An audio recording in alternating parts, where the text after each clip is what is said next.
भारत के दिल मध्य प्रदेश की विंध्याचल पहाड़ियों पर बसा एक शहर, जहां पत्थर बोलते हैं, खंडहर गाते हैं और हवाओं में आज भी एक अधूरी प्रेम कहानी की गूंज सुनाई पड़ती है।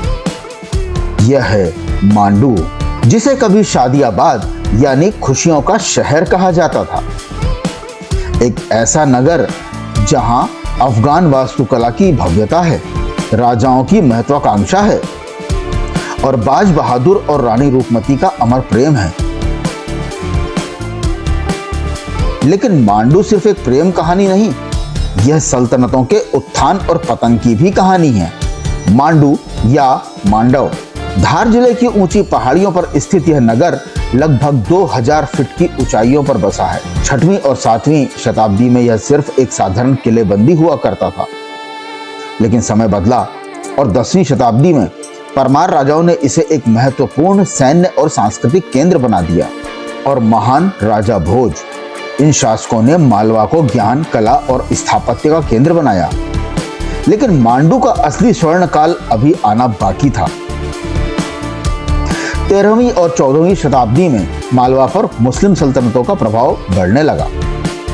1401 ईस्वी में मालवा सल्तनत की स्थापना हुई और मांडू बना उसकी राजधानी।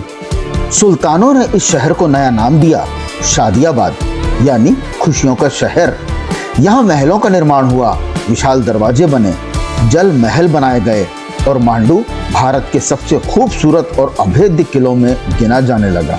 मांडू के इतिहास में एक नाम सबसे अलग चमकता है, सुल्तान होशंग शाह, मूल नाम अल्प खां। 1406 से 1435 तक उन्होंने मालवा पर शासन किया। होशंग शाह सिर्फ एक योद्धा नहीं थे, वे कला और स्थापत्य के महान संरक्षक भी थे।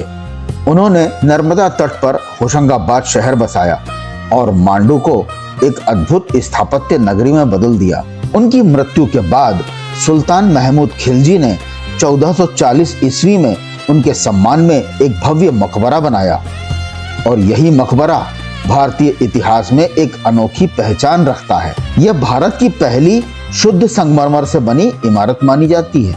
इसकी विशाल गुंबदें, नक्काशीदार जालियां और चारों कोनों पर बनी मीनारें अफगान वास्तुकला का शानदार उदाहरण है। लेकिन इस मकबरे की सबसे रोचक बात इसका संबंध ताजमहल से है। कहा जाता है कि जब मुगल बादशाह शाहजहां ताजमहल बनवाने की योजना बना रहे थे, तब उन्होंने अपने प्रमुख वास्तुकारों को मांडू भेजा ताकि वे होशंग शाह के मकबरे की डिजाइन और बारीकियों का अध्ययन कर सकें। और शायद यही कारण है कि मांडू की यह इमारत ताजमहल की प्रेरणाओं में गिनी जाती है। मांडू सिर्फ मकबरों का शहर नहीं था, यह संगीत और वास्तुकला का भी शहर था।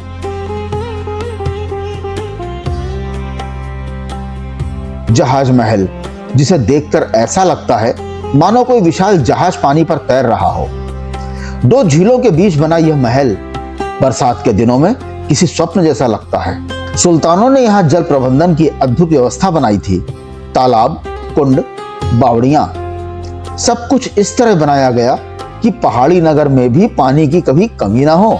लेकिन मांडू का नाम दुनिया में सबसे ज्यादा अमर जिस वजह से हुआ, यह है एक प्रेम कहानी। बाज बहादुर और रानी रूपमती की कहानी। बाज बहादुर मालवा सल्तनत के अंतिम स्वतंत्र शासक। वे युद्ध से ज्यादा संगीत और कविता से प्रेम करते थे। एक दिन उन्होंने नर्मदा तट के पास एक मधुर स्वर सुना। वह स्वर था रूपमती का। किंवदंती कहती हैं कि बाज बहादुर उनकी आवाज और काव्य से इतने प्रभावित हुए कि उन्होंने उन्हें मांडू आने का निमंत्रण दिया।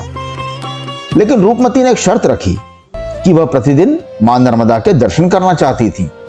तब बाज बहादुर ने पहाड़ी की चोटी पर उनके लिए एक विशेष महल बनवाया, रूपमती मंडप, जहां से दूर बहती नर्मदा नदी दिखाई देती थी। उन्होंने रीवा कुंड भी बनवाया ताकि नर्मदा का जल महल तक पहुंच सके। जल्द ही दोनों का विवाह हुआ और मांडू संगीत, प्रेम और कविता से भर उठा। लेकिन इतिहास में प्रेम कहानियां अक्सर युद्धों के बीच टूट जाती हैं। मुगल सम्राट अकबर ने जब रूपमती की सुंदरता और गायन के बारे में सुना तो उन्होंने उन्हें अपने दरबार में भेजने की इच्छा जताई। बाज बहादुर ने इनकार कर दिया और यही बना युद्ध का कारण। अकबर ने अपने सेनापति आदम खान को मांडू पर आक्रमण करने भेजा।